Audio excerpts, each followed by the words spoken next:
Welcome into the show, everybody. Happy Football Friday. Nice to have you along for the ride. My name is Mark Farzetta. This is the Farzy Show, and it is just lovely to be talking football with you after we watch football. Andy Reid didn't punt with all of his timeouts. He didn't punt, and the Kansas City Chiefs lost last night 21-20 to the Detroit Lions. Let that sink in for a second. I know they didn't have Travis Kelce. I know they didn't have Chris Jones there at the line of scrimmage, pushing on defense, doing his defensive tackle thing that he likes to do so much, to the tune of 15.5 sacks last year, third highest total in the league.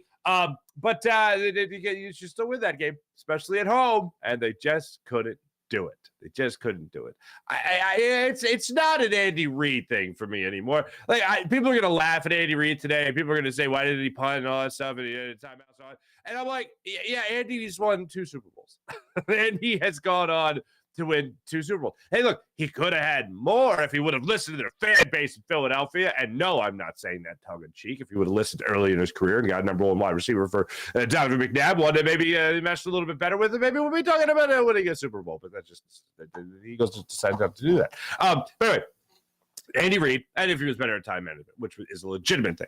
But he was 14 years here in Philadelphia, so people like to say that we ran him out of town, which I think is dumb. And 14 years... If you're 14 years in Philadelphia, how do we run you out of town? That's not even a light jog out of town. That's not even a walk you out of town.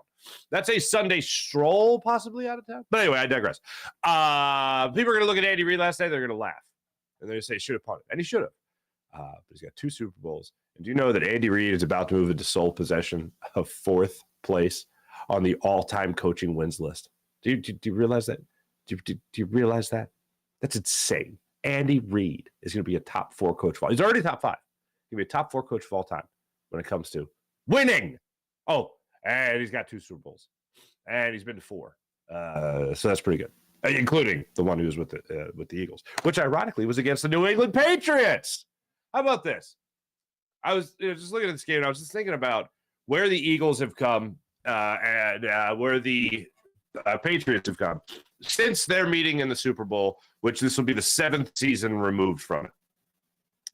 And you go back in that time machine for just a second. I like to appreciate where we've been. I like to talk about where we've been to further appreciate where we are. And the Eagles, of course, have made it back to another Super Bowl. The Patriots have won another Super Bowl since then. The Patriots have moved on from their franchise quarterback, Tom Brady, or he moved on from them, depending on how you really want to slice it.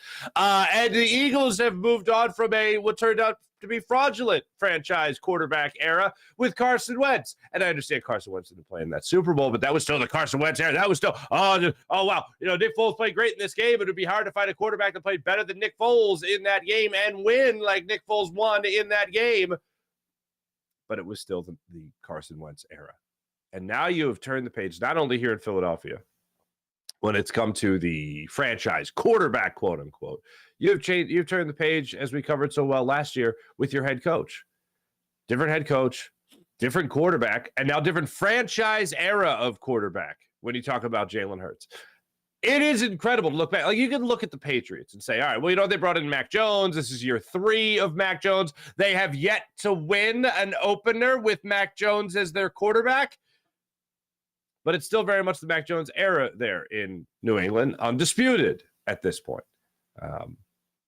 But here in Philadelphia, that wasn't the case last year. It was disputed. It was whether or not Jalen Hurts was the guy. And now we know that Jalen Hurts has answered that question with that big old exclamation point. Yes, he is the guy here in Philadelphia. Now we are in the Jalen Hurts era, with all of us having a lot more confidence than we did in the Carson Wentz era, even after he finished second in the MVP voting. The difference is Jalen Hurts finished second in the MVP and went on to play in the Super Bowl, as opposed to miss that. Now, it wasn't Carson's fault, obviously, he had the injury, but bottom line is we saw the guy that is supposed to be the guy going forward playing the Super Bowl. Now he is taking on a team in the New England Patriots that is, with the exception of last year, everyone, you're going to listen to everyone say, of course, they're a well-coached team. They're a well-coached team. It's Bill Belichick. They're always a well-coached team. Last year, they were not a well-coached team. Was it really a well-coached team last year? Like, think about this for a second. They really didn't have an offensive coordinator. Does that sound like a good idea? Does that sound like, when you have a young quarterback in particular that needs some coaching, did that sound like a good idea to not have an offense coordinator last year? Does that sound like good coaching? Because it's not. Now, we're going to get into 5 things I'm going to be looking at in this game when it comes to the Eagles and the Patriots matchup this time around. And a lot of it does have to do with coaching this time around. And then there's a couple other things about the guys that are actually playing on the field. But we'll get to that. But just to continue the conversation about where we've been and where we are now, I have this immense sense of confidence going into this season, and it is more than what I have seen from Carson Wentz. And here's the number one reason that we haven't talked about in terms of where we were in 2017, 2018, and where we are in 2023. I've seen my quarterback play in the playoffs. And although, again, it wasn't Carson's fault that he blew out his ACL, okay? So I'm not even looking at that. I'm just looking at what we have seen. Carson Wentz never won a playoff game in Philadelphia. Never won a playoff game for the Philadelphia Eagles. Jalen Hurts, through first 1 year as a starter, made it to the playoffs. Lost, but made it to the playoffs. Carson Wentz, took a minute for that to happen. All right? Just to even get to a playoff game and start it. Now, he couldn't even finish it because he couldn't stay healthy. He's knocked out of the game. Thank you, Davion Clowney. Sarcastically, thank you. Not thank you, but, you know. Now, a guy like Jalen Hurts, we've already seen play in the playoffs and lose. Then we saw him win 2 playoff games last year. Then we saw him go in the Super Bowl and have his team 10 points up at halftime. And yes, did fumble the football. But other than that, played a phenomenal game, an unbelievable game, a historic game. So we have seen him rise to the occasion in the biggest moments. We don't have to ask that question either. We don't have to ask the question about like what they're asking in San Diego right now about Justin Herbert. Oh, you know, we know we have a really good quarterback, but can he be the guy to win the big game? Jalen Hurts has won big games. Jalen Hurts has won big games. We already have that box checked. And the idea that when you think about the overall success of the team under Jalen Hurts as their starting quarterback, the idea of just that, it exceeds the fact that he was second in the MVP voting last year. So I'm going into this season with this immense level of confidence because we have already seen Jalen Hurts not already verbally answer questions about what he's done. We have seen him answer questions about what he could do. And if that is not the biggest, fattest exclamation point on yes as to whether or not he's the guy, I don't know what is. The Eagles giving him what was now 3 contracts ago, thanks to Joe Burrow signing the ginormous Kajunga deal last night. Is Lamar Jackson, Joe Burrow, Jalen Hurts was at the time for 20 minutes was the highest paid quarterback ever. So that's pretty damn good. And now Joe Burrow has that title. It's just money slinging out there. Now Chris Jones of the Chiefs, the defense tackle, is going, when am I going to get my money? Anyway, but looking at this season going into it, I am over the moon excited.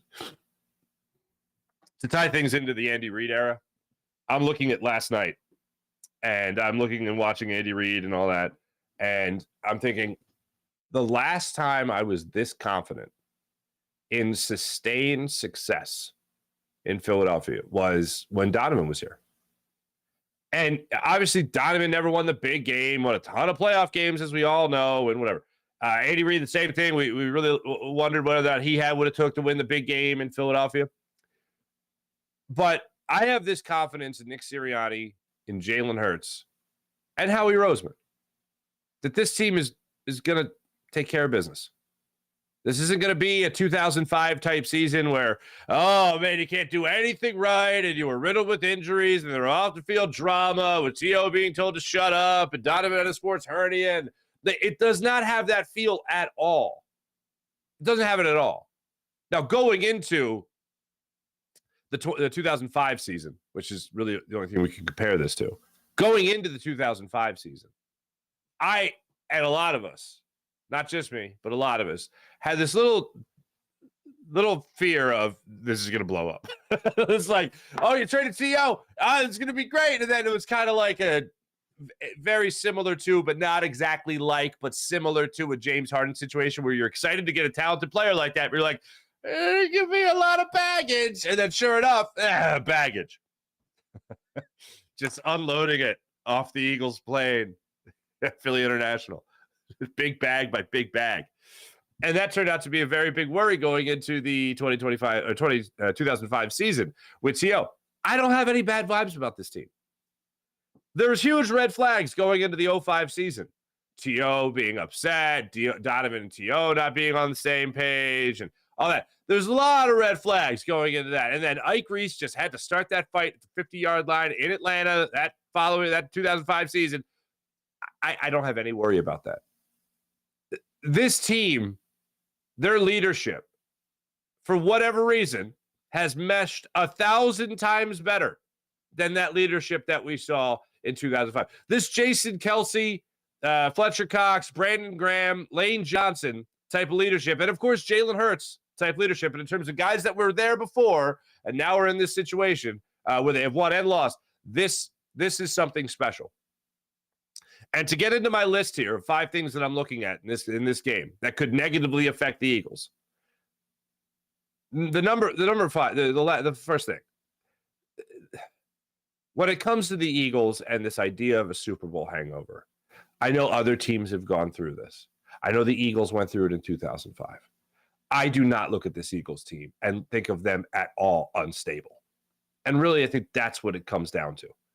You want to have sustained success? Well, then you need to be stable. You need to have a good foundation. You need to have a coach that listens to his players. You certainly have that. You need to have players that are talented. Oh, you certainly have that. And you need to have one hell of a leadership core 4, if you will, that knows how to lead these players. You throw in a guy that they all follow anyway in Jalen Hurts, and that is something special. I think the consistency to this team of sustained success, the secret to their sustained success are the voices they have in that locker room. Obviously, talent wins, working hard wins. They certainly do both those things. Their quarterback certainly does those things. But what is the most important thing, the thing that really makes me believe in this Philadelphia Eagles team is the leadership. And you might say that's High School Harry. You might say that's Disney movie. But listen to these guys. I mean, you mean it, like this isn't just typical like, oh yeah, we work hard and we practice hard and we go out there, we're going to play hard on Sunday. It goes far beyond that. It goes to the connections with this team. When you hear the veterans talk about rookies on this team, like Jalen Carter or Nakobe Dean, or the second-year player Nakobe Dean, or you listen to talk about Nolan Smith, it is something to behold. When you hear the confidence they have in these young guys, when they go beyond just oh yeah, he's really good. When they go beyond that, start going really in depth about how these guys are going to be problems, that shows you that the leadership translates to the younger player. The fact that these guys are paying that close attention to what these guys are doing, the veterans versus the rookies, is a beautiful thing. The young guys, it's a beautiful thing. To know that these guys have been through rough seasons, have been through the transition, have been through the rocky parts with Carson Wentz, that they know what it's like to lose, and it only makes them more hungry, to use that, more hungry to have that success. So that's another reason I don't believe in that Super Bowl hangover as it pertains to the 2023 Philadelphia Eagles. But I know a lot of people, they're concerned about coming out of the gates sluggish, coming out of the gates slow. For me, I just want to put it on the list at number 5 because I don't give a damn about it, but I know other people are talking about it. Number 4 is another hokey thing that other people are talking about that I'm not, and my friend Jody McDonald, who will be on again with today for Birds 365. I just don't get it, but he brings it up a lot. Tom Brady Day. I don't care that it's Tom Brady Day. I think it's stupid. You mean to tell me that the Gillette Stadium on opening day isn't usually a ruckus crowd? You mean to tell me they're not, as Tom Brady once said, all lubed up and coming out ready to go? You mean to tell me that they need Tom Brady to be honored in the first game of the season to go to like the next level of cheering and ruckusness and debauchery and craziness? You mean to tell me that? No. And I still like my idea, go figure, of Brandon Graham coming out and like whatever plaque or trophy or whatever they give or golf bag they give to Tom Brady, I want Brandon Graham to come out and smack it out of his hands. And then maybe Derek Barnett falls on it, and then we don't see Derek Barnett again the rest of the game. Anyway, I don't buy into the Tom Brady Day BS. Okay, so I just want to take away 2 things that people are throwing against the wall to see if it sticks going into this game against the Patriots that I don't I just don't subscribe to. It's not for me. And I like what our friend Bill Colarulo had to say to us earlier in the week from Legal Hands to the Face podcast. Will be part of the JAKIB Media game day coverage for Motion Casino. I do want to make sure I mention this as well. I love what Bill Colarulo had to say. Everyone wants to talk about what Tom Brady could do as a positive impact for the Patriots. What about the negative impact of the Patriots? What about a guy like Mac Jones that's like, hey guys, remember me? I'm still trying to win over here. And he's still looking at maybe it impacts him in a positively negative way. Maybe he's like, yeah, I'm gonna go out there and play great because Tom's here. That's not my Mac Jones impression, but anyway, I'm gonna play great because Tom's here. And then he goes out and he throws the 2 picks because he's overdoing it. And maybe that's what it does. I'll put it to you like this. I think the odds are a lot better that Tom Brady's presence at Gillette Stadium favors the Eagles than it does hurt the Eagles. I think it positively impacts the Eagles more so than it negatively impacts the Eagles. And why is that? Well, because guess what? It's opening day. People are going to be excited. People are going to be raucous. People are going to be great. If anything, here's the deal. You're going to be all pumped up and jazzed up honoring Tom Brady. You might lose focus on what really matters, which is, winning the game. That's what matters there. Anyway, so 5 and 4 are some theories that people have thrown against the wall that I just want to say, forget about. Number 3. Okay, let's get to actually what I feel matters, and that's what's on the field. Hunter Henry, Mike Gesicki. The first thing I look at in this game, I look at the weak point of the Eagles, and I look at a strong point of the Patriots there. Okay, if you're Bill O'Brien, who we'll get to, if you're Bill Belichick, okay, who obviously demands all the respect in the world, if you're either of these guys, okay, you deserve some respect here. But if you're those guys and you're game planning for the Eagles, where are the weak points? What have we been talking about? We've been talking about linebacker. We've been talking about safety. That's what we've been talking about going to this game. Really, for the season, we've been talking about that. The entire offseason, we've been talking about that. So if you're coaching the Patriots this year and you look at the Eagles and you say, right there's the weak point. You know where that is? That's going to be at the outside linebacker position. That's going to be with Zach Cunningham. That's going to be with Christian Ellis, if he does even start this game. I still think it's Nakobe Dean. I think it's Zach Cunningham. But that's how I think it plays out. But if you're the Patriots, you're going right after that. You're testing whoever the will linebacker is. You're going to say Sam Lockett. You're going to go out there and you're going to see what they can do.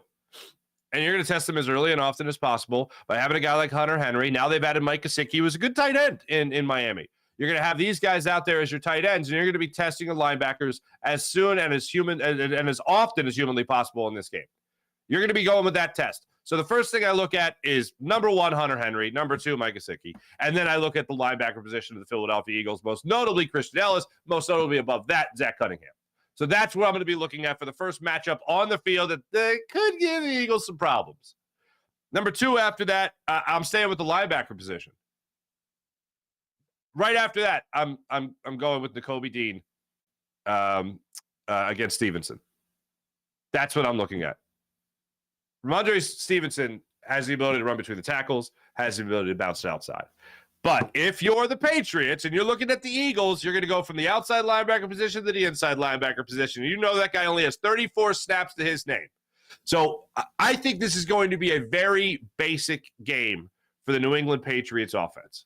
You're going to see a lot of running early in the game, and that run is going to do what is the most basic sentence you could even utter in football. The run is going to set up the pass, which hurts you 2 ways if they run it successfully. Number 1, Nakobe Dean's instinct is going to have to be so sharp in this game because you're going to have to recognize, despite having only 34 snaps to your name at the NFL level, you're going to be able to. You have to recognize that play action when they do run it with Mac Jones and Ramondre Stevenson. Excuse me. You're going to have to recognize that from jump because they're going to make you bite on it later. They're going to set up that pass beautifully. And here's the second part of where that hurts you. If you do have some young safeties out there, regardless if it's Sidney Brown out there with Reed Blankenship, regardless if it's Terrell Edmonds out there, regardless if it's Justin Evans, whoever is out there, they haven't played together a lot. They haven't played together at all in a regular season game. They haven't played together at all in the preseason. Reed Blankenship was just locked into his roster spot already. Didn't even play. So communication could be a bit of an issue. I know you've practiced. I know you've been in the meeting rooms, but communication can still be a big issue if you've never played together. So let me get this straight. The simplest, anyone who has played Madden, you don't have to be an NFL head coach to figure this out, or an NFL play caller. Two things can go horribly wrong here. Your linebacker can bite on the play action, and then you could get beat over the top with safeties that might be looking into the backfield and caught looking, gotcha, and then you have a deep ball down the field. We have inexperience. The Eagles have inexperience at these positions, whether it's inexperience with playing at all with Nakobe Dean's 34 snaps, or it's your safety positions that have barely played together. The saving grace, or haven't played together at all, ever. Not even the preseason, because, again, Reed Blankenship. But the saving grace, I think, to put a positive on this, and why I think the Eagles are going to have success, is that I do think Nakobe Dean is going to be up to that challenge. And I think your defensive front four is going to say, oh, you wanna run a play action? You want to have Mac Jones turn his back to us? Don't you dare turn your back on us! Fletcher Cox, Jalen Carter, guys coming off the edge. That's where I think the Eagles are going to win this game. And that's where I think they're going to win a lot of games, by being able to get that big defensive stop that they got through the vast majority of last year. They got through all of 2017 and into the Super Bowl, obviously with the strip sack. But unfortunately, last year the Super Bowl was just elusive, unfortunately. But that's one thing I'm going to be looking at, like a hawk going into this game. Comes down to linebacker play, whether that is against the tight ends or whether that's against their running back. That is the two things that jump out to me immediately about this game, is how your linebackers are going to play. Number one on this list. So we got Tom Brady. Tom Brady Day doesn't matter. Super Bowl hangover doesn't matter. I got Christian Ellis or Zach Cunningham against Hunter Henry. I got Nakobe Dean versus Ramondre Stevenson. And then this is the number one. This is number one thing. Mac Jones took a huge step back last year. They made the playoffs his rookie year. They were 10-7 that season. And then last year in games he started and finished, they were 6-7 in games that he started and finished. The offense took a hit offensively last year by scoring 17 fewer offensive touchdowns than they did during Mac Jones' rookie year. 17 fewer offensive touchdowns from year one of Mac Jones to year two. Gee, how would that happen? Maybe the biggest, most glaring mistake of Bill Belichick's career. I don't really need an offensive coordinator. I got guys that could be offensive coordinators. We don't really need to name anybody. We'll just have the defensive guy do it, and the other guy that was a special teamer, and then he was a head coach, and then he came back, and then he was actually Mark Farzetta's summer league basketball teammate, playing for Arlington Mount Carmel, CYO. But that is going to be Bill Belichick. That was Bill Belichick last year. This is Bill Belichick this year. He is Bill O'Brien. I don't pretend to be that Bill O'Brien is some offensive whiz, but even the biggest hater of Bill O'Brien, even the biggest hater of Bill O'Brien has to acknowledge that the guy's got experience and the guy's pretty good. Here's you know what he is? He is an offensive coordinator. You have to admit the bare minimum. He's not Matt Patricia trying to call plays or design plays or be an offensive coordinator. He's not Joe Judge. Love you, Joe, but sorry. He's not Joe Judge, the offensive coordinator. He is Bill O'Brien, plenty of experience, coached with Belichick and Brady for 5 seasons before he became the head coach at Penn State. Then he was in Houston for 6+ seasons. Then he was with Alabama as an offensive coordinator for the last 2 seasons. And now he's back in the NFL, and he's got a young guy named Mac Jones to coach up. Now, I'm not giving Bill O'Brien like immense credit for what Tom Brady was, in his career, especially in New England. But he's been there. The guy can flat out coach. The guy can call plays. And look, Josh McDaniels didn't have a lot of success, hasn't had a lot of success in his coaching career outside of New England, but Bill Belichick has at least proven he gets a competent guy there calling plays and running the offense, and the offense is going to have success. The fact that they dropped a touchdown per game, because they didn't have coaches that could figure it out. And now Bill O'Brien has taken over the helm. You'd be ridiculously in denial if you looked at this Patriots offense and said, oh, well, they weren't that good. Look, Mac Jones sucks. He was terrible last year. He didn't have any coaching last year.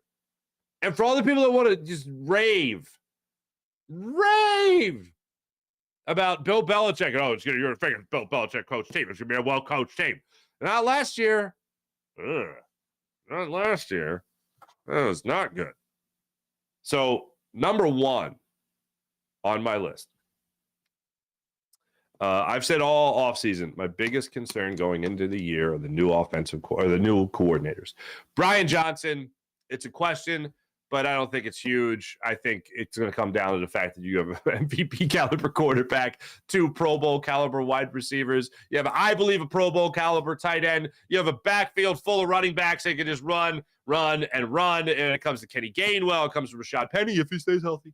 And it obviously comes to DeAndre Swift. Oh, and they can catch the ball out of the backfield in the off chance that the Eagles go out there and they actually, throw to a running back, which they do less than any other team in the NFL. So the number one thing I'm going to put up here, because I do believe that the Patriots can go out there and with a good game plan and a good play caller and a guy with experience can go out there and make Mac Jones look like a much better player. I'm going to go ahead with Sean Desai versus Bill O'Brien. That's the number one thing I'm going to be watching for in this, because Sean Desai is going to be put up to a test. It's a good young quarterback. It's a good running back. It's a good tight end. You got guys that can hurt you that are good mismatches for this Philadelphia Eagles team. Your corners, I think, are going to win their battles. I'm not concerned about that. I have concern about what's going to go on the interior there with your linebackers and what's going to go on deep with your safety.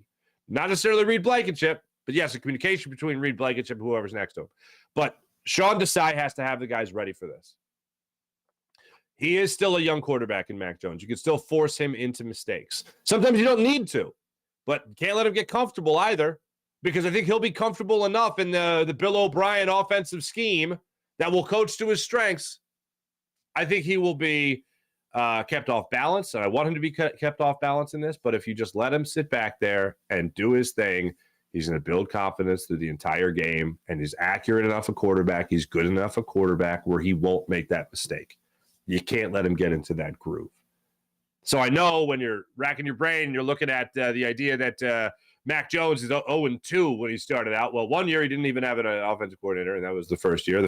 Second year. The first year he went out there, and he was just a very inexperienced quarterback. You're not supposed to win that game. So those are what I'm looking. Those are the matchups that I'm looking at with this Philadelphia Eagles team that have me somewhat concerned going into it. Like, if they lose this game, it's going to be because the Patriots were able to do this to them. Everything else, in all honesty, I don't have concern about. Like, this offensive line against a defensive line that can certainly get after it. I'm not concerned there. I feel like this offensive line is going to have answers. I've seen a lot of people rave about what the Lions offensive line did last night, and saw Big V out there moving bodies. Nice to see that. Good for him. But people are talking about that Lions offensive line as if it is the bee's knees. I would like to see the Eagles go out there at 4:25 on Sunday against a pretty potent pass rush and a pretty potent defense when the Patriots put out there and hold their own. Not just hold their own, but show how dominant they could really be. That's what I want to see. And I think that works out to the Eagles' favor. So I have confidence, go figure, in this Eagles offensive line handling their business and making sure that Jalen Hurts is staying protected. And in an event that Bill Belichick goes out there and he devises a scheme that stops Jalen Hurts or gets at Jalen Hurts has the ability to get off that spot, as we all know, and make the defense really have to cover. When you have a guy like Jalen Hurts, and this is a lot of other things, other than a well-coached team with Bill Belichick, the next thing people are going to shift to in the Bill Belichick lore is that he's a great defensive mind. And he is, absolutely. You can only plan so much. And Jalen Hurts reminds me of the old Mike Tyson line, everybody's got a plan till they get punched in the mouth. And Bill Belichick or any defensive coordinator throughout the season could watch tape on Jalen Hurts last year and say, this is what he does well, this is what he doesn't do so well, this is what he's good at, this is what he's bad at, let's make him do what he's bad at. They can plan all they want. And then they get into the backfield, and Jalen Hurts goes, boom, punches him in the mouth. And he says, that plan was adorable. Now watch me do my thing. Then he makes a play happen. He scrambles for 7 yards. He lives to fight another play, throws the ball away, finds a receiver that a cornerback can't cover or a linebacker can't cover for 5 seconds, 6 seconds, 7 seconds, scrambling around, making a play happen that way.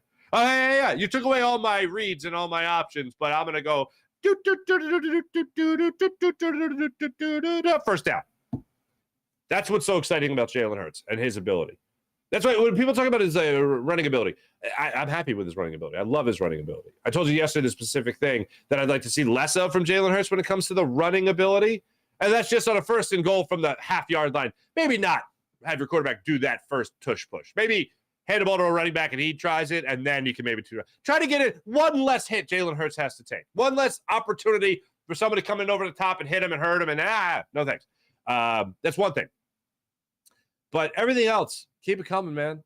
When you drop back and your first read's not there, your second read's not there, and you see a lane, take the yards. Make sure you slide. Make sure you get out of bounds. Whatever you got to do that. Just don't take the big hit. I don't have a problem with him running as long as he continues to play smart, which he has done through the majority of his career. But when Bill Belichick devises that perfect plan, whatever it might be, sending somebody, trying to confuse him, first off, Jalen Hurts taking another step forward in understanding what's going on in front of him, I think the guy has the answer. Whether that's a physical trait of being able to elude it, or that's a mental thing of recognizing it, seeing it, and changing the play, which he did a lot last year. People don't give him enough credit for that. His comfort zone, as I've talked about before, was that bubble screen. There's no better example of that than the Arizona game last year, where even Shane Steichen talked about it in the weeks following when he was asked about Jalen Hurts and bubble screen, the amount of bubble screens. A lot of those are checkdowns. A lot of those are switching the play. A lot of those are called at the line. Jalen sees something he doesn't like, he'll move to that play. So it became, especially that game against the Arizona Cardinals, that became a big security blanket for Jalen Hurts. I like to see how creative a guy like Brian Johnson is going to be. The reason I don't have him on my list is a thing that I'm really watching for here is because although it's a question we really don't know, this offense is in great hands. With Nick Sirianni game planning during the week, Brian Johnson, he really has to be way out of his element to be a bad play caller with this offense. That's going to be a really hard thing to do. Brian Johnson might have the best jobs in Philadelphia, the best jobs in Philadelphia sports. Let's think about this for a second, all right? I was thinking about this yesterday. The best jobs in Philadelphia sports. One, Garrett Stubbs, all right? Garrett Stubbs probably got the best job in Philadelphia sports. You just got to sit behind JT Realmuto, who never takes time off anyway. And there's your job. There's a good job, buddy. Every once in a while, I lay down a drag butt, and everybody loves him. There you go. After that, you got to call plays for Jalen Hurts. You got to call plays for Jalen Hurts and this offensive roster who have already went through. That is incredible. Garrett Stubbs and Brian Johnson have the best jobs in Philadelphia sports. Those are the best jobs. Good for you guys. Let's get more of that. I don't know. You could call a fake punt with Jalen Hurts in the formation and it would work. That's how talented I think he is as a quarterback. You look at this squad, and I just think the mental aspect of it, they're ready to go. I think coaching aspect of it, they're ready to go. But the biggest question I do feel going into this game, it has to do with Sean Desai versus Bill O'Brien. And yes, generally speaking, 99 times out of 100, very well coached Bill Belichick team. It's going to be difficult. It's not going to be easy. Belichick versus Brian Johnson is the bigger concern. Not Brian Johnson overall for 17 games. So if you're looking at this one particular game, obviously, you have to be somewhat concerned about Brian Johnson's adaptability, which was a word that was uttered by Nick Sirianni earlier in the week. It was a word that was uttered yesterday when Brian Johnson was addressing the media. He talked about all the confidence in the world, but as you do have that punch in the mouth moment, which goes two ways, obviously. Everyone's got to play until they got punched in the mouth. Well, Bill Belichick has made a career out of punching people in the mouth. So what is he going to do to this offense that is going to throw a curveball at Brian Johnson in this offense? And how will Brian Johnson use that adaptability in order to make an adjustment and help this team continue to win football games? Bottom line is, I don't know how the Patriots stop this team. You can talk about great defense, you can talk about well-coached defenses and all that stuff, you're blue in the face. Damn, they're talented. And they can beat you in so many different ways. The ways that they want to beat you is they want to run the football and they want to throw. They want to be able to throw the ball downfield, which is a great strength of Jalen Hurts now. And they can beat you with any of their wide receivers. They're starting two wide receivers in Devontae Smith and A.J. Brown. And then, look, Quez Watkins wants to make a statement. Go make a play downfield there, fella. Go make a play downfield, Quez Watkins. And then you want to be able to win a game by having a screen to DeAndre Swift. You want to try to actually throw to your running backs a little bit. You want to have them run between the tackles. Rashad Penny hopefully breaking through the line of scrimmage. Kenny Gainwell doing something similar on the outside. I want to see it all. But the bottom line is you have so many different ways, talented ways to be able to beat any opponent, whether it's Bill Belichick or not. I think when it comes down to talent, when it comes down to focus, I just think this team has it. And looking at this season, I got great things in my head for this Philadelphia Eagles year. And I have them at least going back to another Super Bowl. I think this Philadelphia Eagles team has a chance to get to a 13-win mark. I think they'll at least get to the 12-win mark. I'm feeling very strong about how this Eagles team will operate in the 2023 season. We could talk about the roster being so talented, but really you got to talk about something that I think a lot of people overlook, and it is the leadership. It is the stuff that you dismiss as the high school Harry, whatever.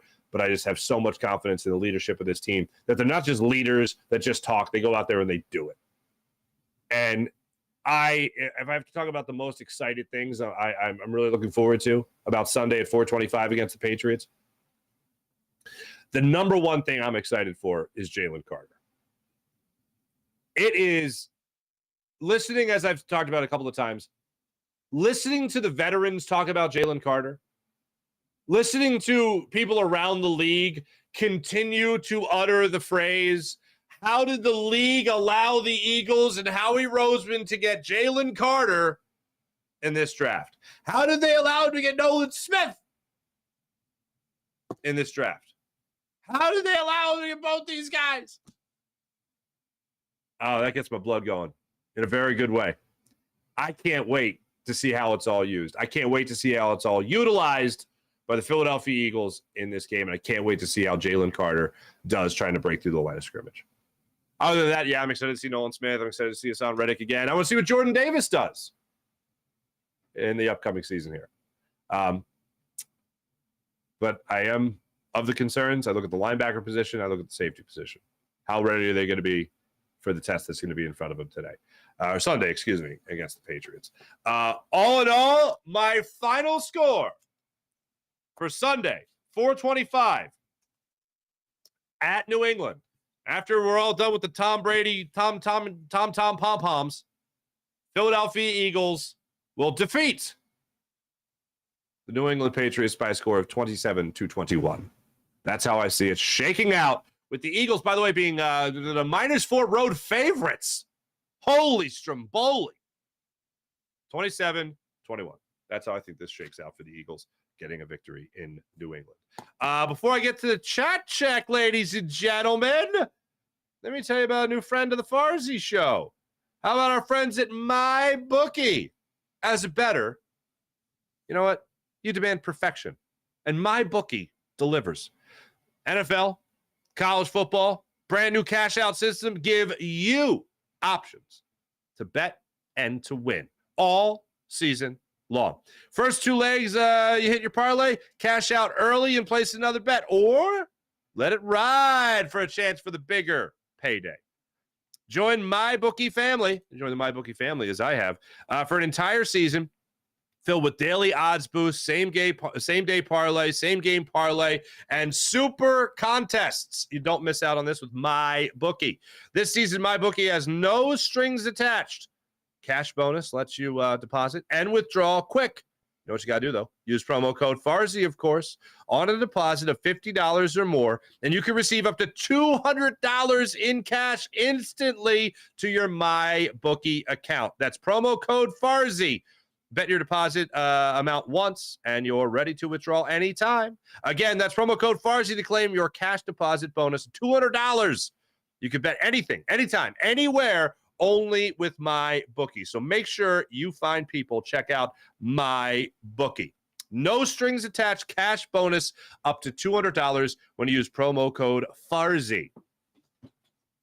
Right there at MyBookie. So check out MyBookie. Download to your phone right now and let the games begin, ladies and gentlemen. Have yourselves a good time. Let's get to the chat check and see how you wonderful people are doing on this fine, fine morning. Farzi Show, what's going on here? The Farzi Show YouTube channel. Guapo! One Guapo, what's going on? Sean Gillespie, what's going on? T-Bro, happy freaking Football Friday! I'm excited. Are you excited? I feel like I'm excited. Football, the real sport is back. What's good, fellas? Detroit was impressive. Jason A., Detroit was impressive. I tipped my cap to Detroit. By the way, what was Chauncey Gardner-Johnson saying on the sidelines? It was the first quarter. He made a play on Pacheco. Look familiar. And he goes over and he says something to the sidelines. He was ready to, I mean, I give him credit. Guy's ready to play. What's good, fellas? I see Detroit. Professor Dutch, top of the morning to you. Good for Detroit. Is it me or does Mahomes constantly smirk at nothing on the sidelines like he's listening to a mix of Farzi impersonations that no one else can hear? Why don't you throw the ball better? I know you don't have your guys, but anyway, don't put the quarter in the machine, Professor Dutch. Watch out for the poison ivy. Anyway, Mike Fuji, what's going on, Fuji? Happy from a Friday, EIGLES Eagles. Happy game day weekend. Hells yeah. Sean Kilray, what's going on? Love the fact that the Lions beat KC regardless of the score. Lions defense is going to be good. Yeah, they're going to be very good. I'm a big Aiden Hutchinson guy. And look, I know Chauncey Gardner-Johnson said some stupid stuff about Philadelphia, but as a football player, I still admire the guy. I think he's a hell of a football player. He's a good acquisition. He's a good acquisition. Always remember hungry dogs run faster. You're damn right, Sean Kilrain. Sean Gillespie, Lions, best record in the league. They're going to the Super Bowl. Mihai Sanchez, what's going on, Mihai? Morning all. I want an Eagles-Jags Super Bowl, the Peterson Bowl. Some of the defense inexperience scares me week one. NFL ain't scripted, right? Phillies need to bury the Marlins. Have a great weekend. That's Mihai, I always like how you have mic drop statements. But yes, Phillies need to take care of business against the Marlins. They start that 3-game series tonight. I mean, look, what, are the Eagles in the Super Bowl? Okay, then I'm in it. Whoever Peterson or not, storyline, beautiful, whatever, fine. But I don't care. I just want to make it to the Super Bowl.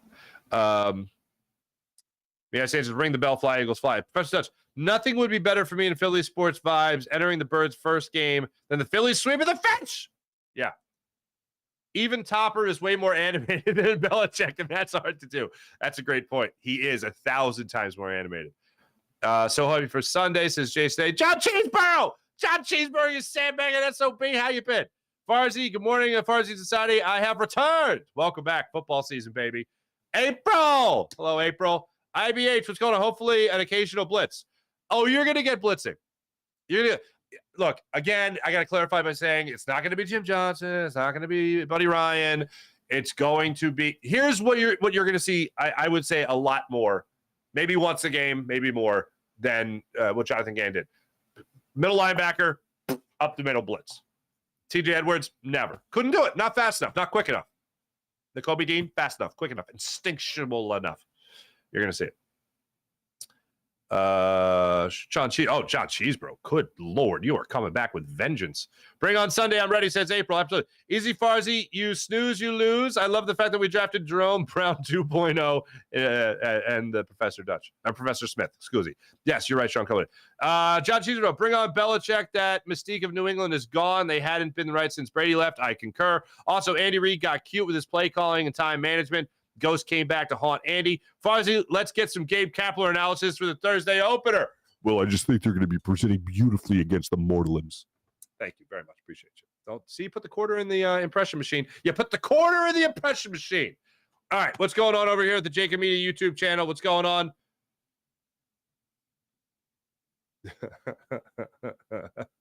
Go Phils, go Birds, says King Pooty TV. What's up? Luke B, what's going on? Luke B, losing your banner ceremony proves you didn't deserve the banner.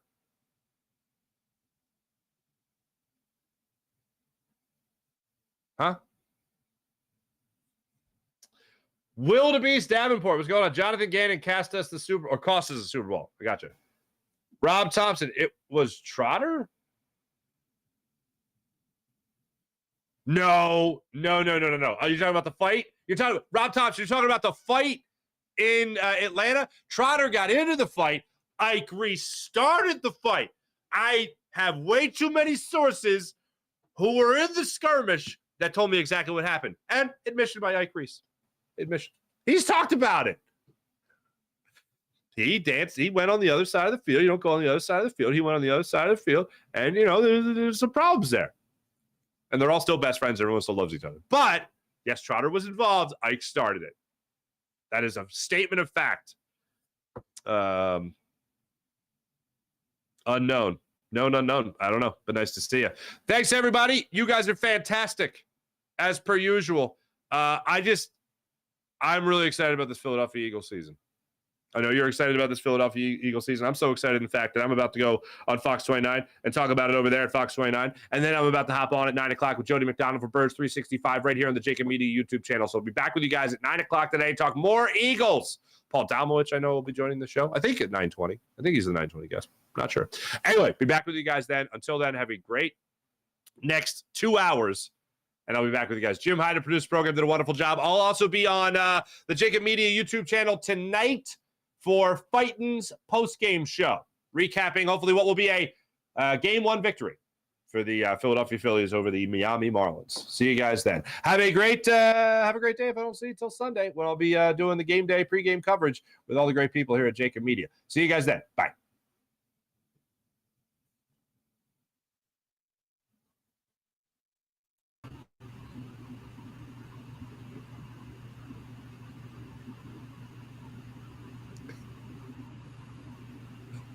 Yeah, we're all having fun here. Just going to do this real quick. Early.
you?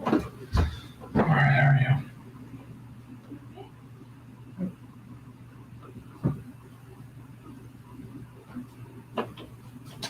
we go.